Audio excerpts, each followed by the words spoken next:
Hello friends, आप सभी का स्वागत है Asad research of education channel पर। तो पार्ट वन में हमने पाचन के बारे में पढ़ा था। पाचन पाचन कैसे कैसे होता है, पाचन के बारे में पढ़े थे। और आज हम पढ़ने वाले हैं पाचन के जो अंग होते हैं, यानी मुख गुहा, ग्रास नली, आमाशय, छोटी आंत, बड़ी आंत, गुदा द्वार। तो आज हम इसके बारे में डिस्कस करने वाले हैं। तो आप ध्यान से इस वीडियो को देखेंगे तो आपको पाचन तंत्र में और कोई भी प्रॉब्लम नहीं रहेगा। चलो शुरू करते हैं। सबसे पहले देखते हैं हमारा क्या है, मुख गुहा। गुहा किसे कहते हैं? गुहा यानी खाली जगह को गुहा कहते हैं। जैसे हमारा ये मुंह हुआ, मुंह में जो ये खाली जगह हुआ, इसे हम गुहा कहते हैं। तो मुख गुहा में क्या क्या पाया जाता है? मुख गुहा में क्या पाया जाता है? जीभ पाया जाता है, दांत पाया जाता है। यहाँ खाना को अच्छी तरीके से कुछ कुछ करके हम यहाँ खाते हैं, बढ़िया से ये कर देते हैं। उसके बाद मुख गुहा में 3 जोड़ी लाल ग्रंथियां पाई जाती है, पैरोडिक, सेबल्यूगल, सबमैंडिबुलर। अब कौन सा क्या काम करता है, अब इसके बारे में देखते हैं। सबसे पहले हम देखते हैं पैरोटिड। ये क्या काम करता है? इसका काम है कि ये थूक और लार का निर्माण करना। थूक और लार का निर्माण करता है। ये लगभग ये कान के पास होता है, यहाँ अंदर से होता है, कान के पास होता है। तो ये क्या करता है? ये 10% लार का निर्माण यही कर देता है। उसके बाद हमारा थूक का भी निर्माण यही करता है। और ये जो है सेबली गोल, ये चिपचिपा होता है, एक चिपचिपा पदार्थ होता है। उसके बाद हम देखते हैं इसको सबमैंडिबुलर। सबमैंडिबुलर क्या होता है? सबमैंडिबुलर सबमैंडिबुलर क्या करता है? इसमें 65 से 70% लार का निर्माण सबमैंडिबुलर करते हैं। और पैरोटिड जो है वो क्या करता है? वो सांप में जहर का काम करता है, वही सांप में जाके जहर का काम कर देता है। अब हम समझते हैं लाइसोजाइम। लाइसोजाइम क्या होता है? लाइसोजाइम जो जीवाणुओं को मार देता है। जब हम खाना खाते हैं तो हमारे साथ कुछ ना कुछ जीवाणु अंदर जो जाता है, तो लाइसोजाइम, मुंह में लाइसोजाइम पाया जाता है। तो लाइसोजाइम क्या करता है? लाइसोजाइम एंजाइम उसको मार देता है। अब कभी कभी देखे होंगे छोटे बच्चे को देखते रहेंगे, वो ऐसे ऐसे खेलते रहेगा जमीन पर, हाथ में गंदा रहे या कुछ रहे, वो कुछ भी उठा के मुंह में ऐसे डाल दिया, कलम को ऐसे मुंह में घुसा रखे। अक्सर बच्चे तो कलम ऐसे दबाते हैं कब? जब उसको टीचर कोई अगर सवाल पूछ दे। जब बचपन में हम लोग भी थे तो हमें भी टीचर अगर कोई सवाल पूछ देता, उसका आंसर नहीं होता, तो हम लोग ऐसे कलम को चबाने लगते। तो ये कलम को जो चबाते हैं तो ये पतला कर देते थे। तो उस समय जो इसमें जीवाणु था, तो वो जीवाणु तो था हमारे मुंह में तो गया, तो मुंह में जो जीवाणु था उस जीवाणु को मार दिया लाइसोजाइम के रखता है। तो क्या करता है? छोटे बच्चे में लार ज्यादा पाए जाते हैं, और लार ज्यादा पाए जाते हैं तो उसमें लाइसोजाइम ज्यादा बनता है। जब लाइसोजाइम ज्यादा बन जाता है तो उसके जीवाणु जो वो ऐसे कुछ खाया उठा के ऐसे, तो वो गंदगी है, उसमें जीवाणु है, तो जीवाणु को मारने का काम कौन करता है? लाइसोजाइम। इसमें और एक बात है, दिन में हम इतना खाते हैं, दांत ससुरा गंदा नहीं होता है, लेकिन जब हम रात को खाते हैं तो दांत गंदा हो जाता है, सुबह उठते हैं। तो ऐसा क्या है? क्योंकि दिन में जब हम खाते हैं, दिन में लाइसोजाइम बहुत ही ज्यादा बन जाता है। दिन में लाइसोजाइम बहुत ही ज्यादा बन जाता है। लाइसोजाइम के कारण ये सब में थूक सब लगा रहता है, और ये खाना जो लगा रहता है वो अंदर चले जाता है। इसी के कारण दिन में क्या होता है? दांत गंदा नहीं होता है, और रात में लाइसोजाइम बहुत ही कम बनता है। तो जो ही लाइसोजाइम बहुत ही कम बना तो क्या हुआ? दांत दांत में ये साइड में जो खाना खा के रखते हैं तो ये चिपक जाता है, और सुबह उठते हैं तो दांत गंदा हो जाता है। इसीलिए कहते हैं। अब देखते हैं टाइलिन और डाइस्टेज। टाइलिन और डाइस्टेज, टाइलिन या डाइस्टेज ये क्या काम करता है? ये स्टार्च को पचाने का काम करता है। अब स्टार्च किसे कहते हैं? जो दाना ये अनाज होता है, जो अनाज के ऊपरी परत, ऊपरी जो परत होता है, उसको हम कहते हैं ये स्टार्च, यानी चोकर यानी मंड। उसी को चोकर यानी मंड कहते हैं। जब उसको हम अच्छे तरीके से ऐसे करके मशीन में उसको पीस देते हैं तो क्या बन जाता है? आटा बन जाता है। तो क्या करती है आटा, जब महिलाएं रोटी बनाती है तो उस आटे को ऐसे करके ये जाल से निकाल देता है, तो ऊपर जो बच जाता है उसे चोकर कहते हैं। लेकिन उसमें 100% चोकर नहीं निकलता है। जो 100% चोकर नहीं निकलता है तो उसमें कुछ चोकर बच जाता है। तो हम वो रोटी तो खाते हैं, तो रोटी खाते हैं तो क्या होता है? यहाँ हमारा चोकर, उस चोकर को पचाने का काम करता है टाइलिन और डाइस्टेज। अब दूसरा है म्यूकस। म्यूकस किसे कहते हैं? म्यूकस क्या होता है? म्यूकस एक भोजन को चिपचिपा बनाता है। भोजन को चिपचिपा बनाता है ताकि वो भोजन क्या हुआ? निगलने में घोटने में आसानी हो। तो इसीलिए ये म्यूकस भोजन को चिपचिपा बनाते हैं। तो आप इसका एक आप स्क्रीनशॉट लीजिए, फिर मैं इससे आगे समझाता हूँ। अब देखते हैं यहाँ ग्रास नली। ग्रास नली को देखते हैं। तो ग्रास नली की जो लंबाई होती है, इसकी लंबाई होता है 25 सेंटीमीटर। इसकी लंबाई 25 सेंटीमीटर, और इसमें पाचन नहीं होता है। आप सोचेंगे पाचन इसमें क्यों नहीं होता है, इसमें पाचन क्रिया क्यों नहीं होता है? तो इसमें पाचन क्रिया इसीलिए नहीं होता है क्योंकि इसमें किसी भी प्रकार का एंजाइम नहीं पाया जाता है। अगर इसमें एंजाइम ना हो तो ये पाचन क्रिया नहीं कर सकता है। सिर्फ मुंह में ही दांत सहायता करता है पाचन में। लेकिन यहाँ इधर जितना भी रहेगा, ग्रास नली, आमाशय, छोटी आंत, बड़ी आंत, इसमें सब में एंजाइम, कुछ ना कुछ एंजाइम होता है जो एंजाइम की मदद से पाचन में मदद करता है। अब एक और भी बात सोचेंगे कि ये अगर खाना जब मुंह गुहा से अगर ये आएगा तो ये फटाफट स्पीड स्पीड से आएगा, धड़ाधड़ एकदम गिरते रहेगा। तो यहाँ जब ये धड़ाधड़ गिरते रहेगा तो इसको तो चोट लगना चाहिए, फिर इसमें चोट भी नहीं लगता है तो धड़ाधड़ गिरेगा तो आवाज भी निकलेगा। देखो जब अगर छत छत छेद हो जाता है ना, तो ऊपर से जब पानी पानी गिरता है ना, तो नीचे की जो जगह होता है ना उसको क्या कर देता है, उसको गड्ढा गड्ढा कर देता है, यानी उसको चोट पहुंचा देता है। तो उसी तरह तो ऐसा यहाँ भी है। तो यहाँ क्यों नहीं होता है? क्योंकि यहाँ क्या करता है, यहाँ भोजन को ऐसे ढकेलने का काम करता है एक, जिसे कहते हैं कर्मानुकुंचन, जिसे कहते हैं कर्मानुकुंचन कहते हैं। जो भोजन को ऐसे ढकेल ढकेल के रखता है कि भोजन धीरे धीरे गिरे, धीरे धीरे गिरे। जब आप खाना खाते हैं फटाफट ऐसे, अगर कहीं जल्दी में रहते हैं तो फटाफट ऐसे खाना खा लेते हैं। जब खाना खा लेते हैं फटाफट तो क्या होता है, ऐसे यहाँ लग जाता है गला में। मतलब गला, वो कर्मानुकुंचन वो तो धीरे धीरे ये करेगा ना भोजन को, नहीं तो वो अगर फास्ट गिराएगा तो फिर आपको ही नुकसान। अगर वो फास्ट अभी नहीं गिराता है, अगर फटाफट खाना खाते हैं तो इसमें भी आपको ही नुकसान। तो हमें इसमें नुकसान करना ही नहीं है, तो नुकसान नहीं करने तो हम फटाफट खाना क्यों खाए? तो आपको ये इसके बारे में समझ में आ गए होंगे। उसके बाद अब देखते हैं हम आमाशय। आमाशय यानी पेट। पेट तो होता है उदर गुहा, उदर गुहा जो ऊपर की तरफ होता है, इसको कहते हैं। ये जो हमारा है इसे कहते हैं उदर गुहा, मतलब ये पेट हुआ। और जो अंदर होता है उसको पेट यानी आमाशय कहते हैं। तो आमाशय, आमाशय उदर गुहा की बाईं ओर स्थित होती है, बाईं ओर, उदर गुहा के बाईं ओर स्थित होती है। उसके बाद देखो इसमें इसकी लंबाई, इसकी लंबाई कितना होता है? लंबाई होता है 30 सेंटीमीटर। इसकी लंबाई 30 सेंटीमीटर। आप बोलेंगे इसमें चौड़ाई कितना होता है?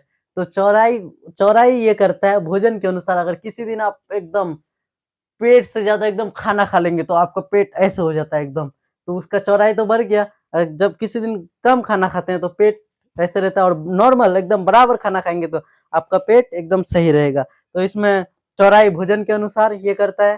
तो आप इसका एक स्क्रीनशॉट लीजिए, फिर इससे आगे समझाते हैं।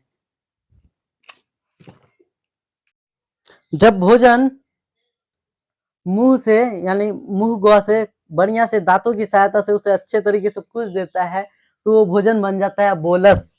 अब तो वो भोजन नहीं रहेगा ना, जब मुंह में उसको ये कर देंगे ऐसे, दांतों की सहायता से अच्छी तरीके से चबाएंगे तो वो क्या बन जाएगा? बोलस। और बोलस बन के आमाशय यानी पेट में, आमाशय में आता है। तो आमाशय, तो यहाँ बोलस आप समझ गए होंगे। अब देखते हैं आमाशय। तो आमाशय में भोजन 4 घंटा रहता है। आमाशय में भोजन 4 घंटा रहता है। तो 4 घंटा रहता है। उसके बाद और आमाशय के 3 भाग होते हैं। नंबर 1 कार्डियक, फांडिक, उसके बाद पाइलेरिक। कार्डियक क्या है, फांडिक क्या है, पाइलेरिक क्या है, इसे हम एक एक करके समझते हैं। सबसे पहले देखते हैं कार्डियक। पहले देख लेते हैं ये कार्डियक, इसका नाम पड़ा क्यों। हमने पहले बताया था कि ये जो आमाशय होता है, आमाशय उदर गुहा के बाईं ओर स्थित होता है। और बाईं ओर हमारा यहाँ हृदय होता है, हृदय, यहाँ हमारा हृदय होता है। तो हृदय का अध्ययन कार्डियोलॉजी में किया जाता है, तो इसीलिए इसे कार्डिक कहते हैं। तो ये तो आप समझ गए होंगे। और कार्डिक किसे कहते हैं? देखो ये हमारा भाग होना है, यहाँ से ऐसे ऐसे, यहाँ से इधर, इस ये वाले भाग को हम कहते हैं कार्डियक। तो अब कार्डियक में क्या पाया जाता है? कार्डियक में एचसीएल पाया जाता है। एचसीएल जो जीवाणु नाशक होता है, जो जीवाणु को मारता है। तो आप सोचेंगे कि जीवाणु तो हमारे लार में ही मर चुका था, तो यहाँ और कौन सा जीवाणु रहा? तो क्या हुआ, जो जीवाणु थोड़ा मजबूत था, उससे बच के लड़ाई करके लाइसोजाइम से निकल गया था। जो लाइसोजाइम से निकल गया था, लाइसोजाइम पहले ही बोल दिया था कि आप जैसे ही पेट में घुसेंगे जाएंगे तो वहां भी मेरा दोस्त ही है HCl, जो जीवाणुनाशक होता है, वो आपको कुछ देगा बढ़िया से। तो HCl ये कार्डियक के बारे में, HCl हो गया, ये अम्ल होता है, इसलिए इसको मार देता है। अब देखते हैं भोजन को, ये भोजन को तोड़ने का भी काम करता है, ये भोजन को तोड़ने का भी काम करता है। उसके बाद हम देखते हैं फांडिक। फांडिक देखते हैं, ये क्या हुआ, इधर से ऐसे ऐसे करके फांडिक इधर से रहता है, इधर से। इसमें क्या होता है, ये कांटेनुमा ऐसे ऐसे कांटेनुमा होता है, इसे हम कहते हैं रूजी।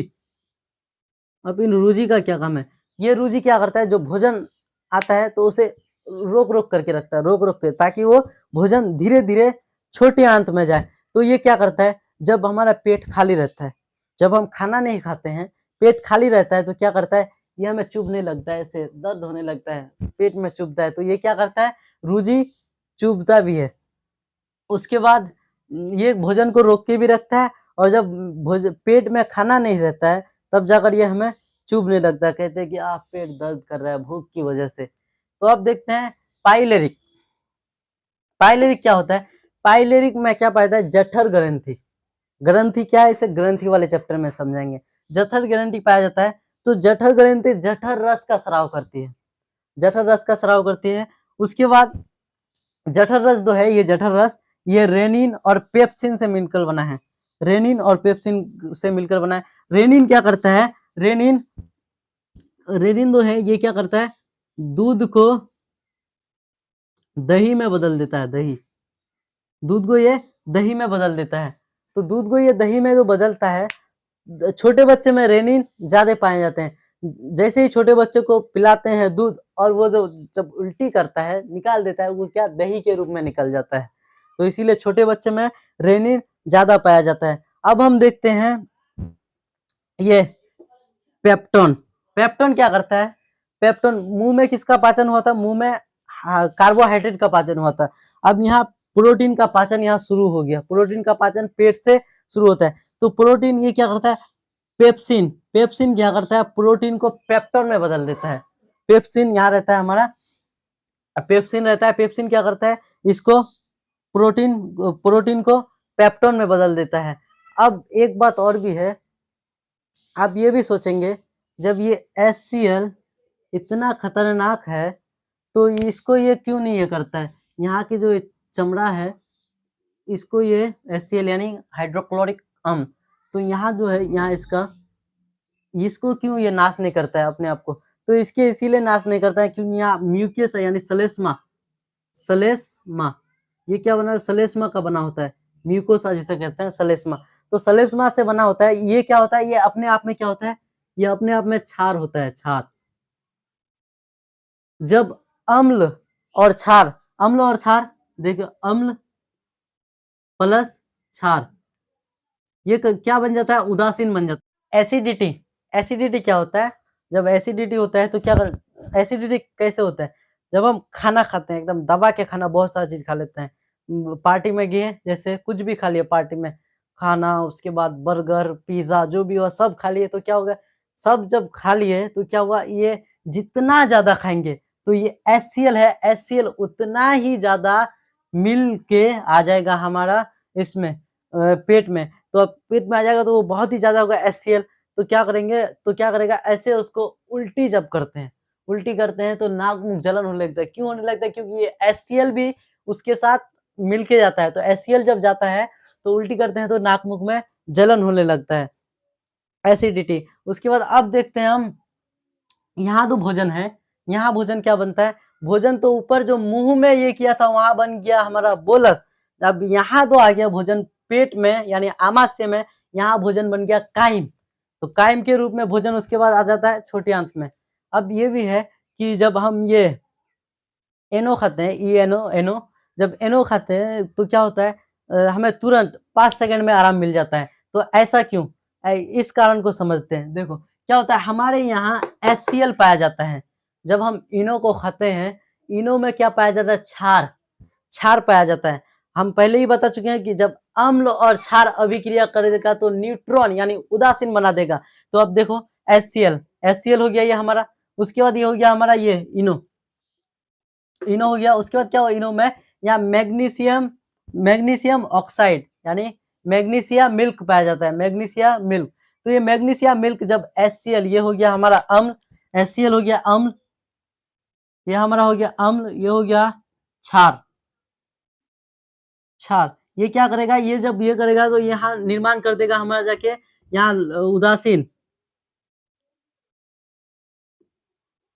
उदासीन, यहाँ उदासीन हो गया। जब ये उदासीन और ये यहाँ जल का भी निर्माण हो गया, जल, जल। तो क्या होता है, जब अम्ल और क्षार यानी भस्म अभिक्रिया करता है तो क्या बना जाता है, उदासीन। तो जब ये यहाँ हमारा HCl मिल गया, उसके बाद हमारे इनो में मिल गया जाके मैग्नीशिया मिल्क। जब ये दोनों अभिक्रिया कर लेता है तो तब जाकर हमें 6 सेकंड में ऐसे आराम मिल जाता है इनो खाने से। अब एक कारण और है कि हमें भूख क्यों लगता है, भूख क्यों लगती है।